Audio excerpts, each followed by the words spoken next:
अहोई माता की व्रत कथा। अहोई अष्टमी के व्रत में पूजा के साथ ही व्रत कथा सुनने का खास महत्व है। मान्यता है कि इस कथा को सुनने के बाद ही आपका व्रत पूर्ण माना जाता है। माताएं संतान की दीर्घायु के लिए पूरे दिन निर्जला व्रत करती है और फिर दोपहर के बाद अहोई माता की पूजा करती है और शाम को तारों को अर्घ्य देकर व्रत तोड़ती है। आइए जानते हैं अहोई अष्टमी की व्रत कथा विस्तार से। एक साहूकार था जिसके 7 बेटे और 7 बहुएं थी। दिवाली से पहले कार्तिक अष्टमी को सातों बहुएं अपनी इकलौती ननद के साथ जंगल में जाकर खदान में मिट्टी खोद रही थी। वहां स्याहू की मांग थी। मिट्टी खोदते समय ननद के हाथ से स्याहू का बच्चा मर गया। इससे स्याहू माता बहुत नाराज हो गई और बोली, मैं तेरी कोख बांधूंगी। तब ननद अपनी सातों भाभियों से बोली, तुम में से कोई अपनी कोख बंधवा लो। सभी भाभियों ने अपनी कोख बंधवाने से इनकार कर दिया, परंतु छोटी भाभी सोचने लगी कि अगर मैंने अपनी कोख नहीं बंधवाई तो सासू जी नाराज होंगी। यह सोचकर ननद के बदले में छोटी भाभी ने अपनी कोख बंधवा ली। अब इसके बाद उसको जो बच्चा होता वह 7 दिन का होकर मर जाता। एक दिन पंडित को बुलाकर पूछा, मेरी संतान 7वें दिन क्यों मर जाती है? तब पंडित ने कहा, तुम सुरही गाय की सेवा करो। सुरही गाय स्याहू माता की भाईली है। वह तेरी को खुलवा देगी, तब तेरा बच्चा जिएगा। अब वह बहुत जल्दी उठकर चुपचाप सुरही गाय के नीचे साफ सफाई कर आती। सुरही गाय ने सोचा, रोज उठकर कौन मेरी सेवा कर रहा है, सो आज देखूंगी। गौ माता खूब सवेरे उठी। देखती है कि साहूकार के बेटे की बहू उसके नीचे साफ सफाई कर रही है। गौ माता उससे बोली, क्या मांगती है? साहूकार की बहू बोली, स्याहू माता तुम्हारी भाईली है और उसने मेरी कोख बांध रखी है, सो मेरी कोख खुलवा दो। गौ माता ने कहा, अच्छा ठीक है। अब तो गौ माता समुद्र पार साहूकार की बहू को अपनी भाईली के पास लेकर चल पड़ी। रास्ते में कड़ी धूप थी, सो वह दोनों एक पेड़ के नीचे बैठ गई। थोड़ी देर में एक सांप आया।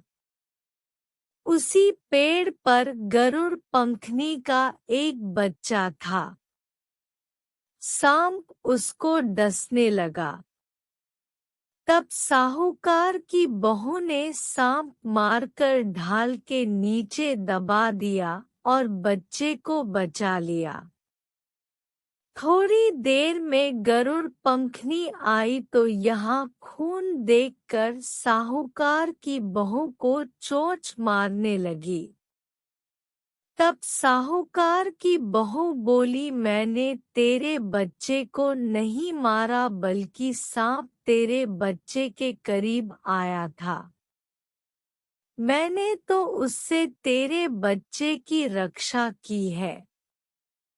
यह सुनकर गरुड़ पंखनी बोली, मांग तू क्या मांगती है? वह बोली, 7 समुद्र पार स्याहू माता रहती है, हमें तू उसके पास पहुंचा दे। तब गरुड़ पंखनी ने दोनों को अपनी पीठ पर बैठाकर स्याहू माता के पास पहुंचा दिया। स्याहू माता उनको देखकर बोली, आप बहन बहुत दिनों में आई है।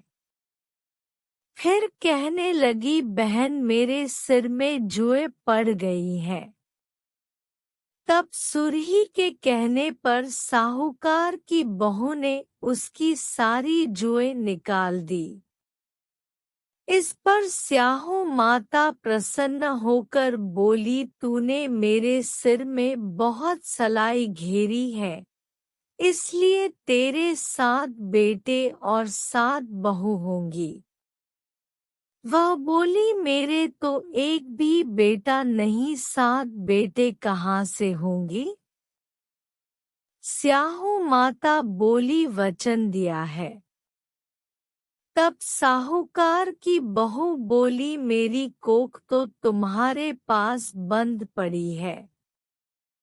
यह सुन स्याहू माता बोली, तूने मुझे ठग लिया, जा तेरे घर पर तुझे 7 बहुएं मिलेंगी। तू जाकर उजमन करियो। 7 अहोई बनाकर 7 कढ़ाई करियो। वह लौटकर घर आई तो वहां देखा कि 7 बेटे 7 बहू बैठे हैं। वह खुश हो गई। उसने 7 अहोई बनाई, 7 उजमन किए और 7 कढ़ाई करी। शाम के समय जेठानियों आपस में कहने लगी कि जल्दी जल्दी पूजा कर लो, कहीं छोटी बच्चों को याद करके न रोने लगे। थोड़ी देर में उन्होंने अपने बच्चों से कहा, अपनी चाची के घर जाकर देखाओ कि आज वह अभी तक रोई क्यों नहीं। बच्चों ने आकर कहा, चाची तो कुछ मान रही है, खूब उजमन हो रहा है। यह सुनते ही जेठानियां दौड़ी दौड़ी वहां आई और आकर कहने लगी कि तूने कोख कैसे खुलवाई? वह बोली, तुमने तो कोख बंधवाई नहीं थी, सो मैंने कोख बंधवा ली थी। अब स्याहू माता ने कृपा करके मेरी कोख खोल दी है। हे स्याहू माता, जिस प्रकार उस साहूकार की बहू की कोख खोली, उसी प्रकार हमारी भी कोख खोलना। एक कटोरी में गेहूं के दाने या फिर हल्दी चावल लेकर कहानी सुने।